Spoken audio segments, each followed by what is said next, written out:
بسم اللہ الرحمن الرحیم۔ تمام نعمتوں کا شکر ادا ہو جائے گا۔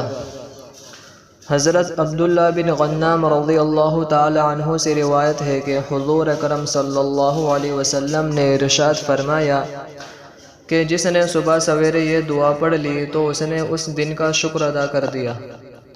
اللہم ما اصبح بی من نعمت او بأحد من خلقک فمنک وحدک لا شریک لک فلک الحمد ولک الشکر۔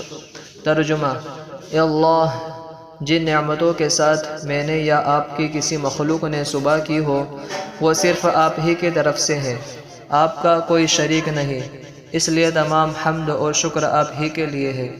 اور جس نے شام کو یہ دعا پڑھ لی تو اس نے اس رات کا شکر ادا کر دیا۔ اللہم ما امسا بی من نعمت او بأحد من خلقک فمنک وحدک لا شریک لک فلک الحمد ولک الشکر۔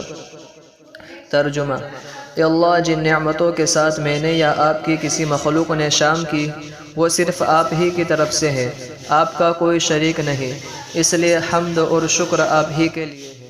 تمام نعمتوں کی حفاظت کی دعا۔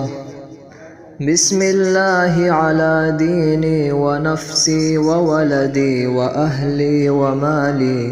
ترجمہ: میں اللہ کا نام لیتا ہوں اپنے دین، جان، اولاد، اہل اور مال پر۔ اللہ ہمیں عمل کی توفیق عطا فرمائے، آمین۔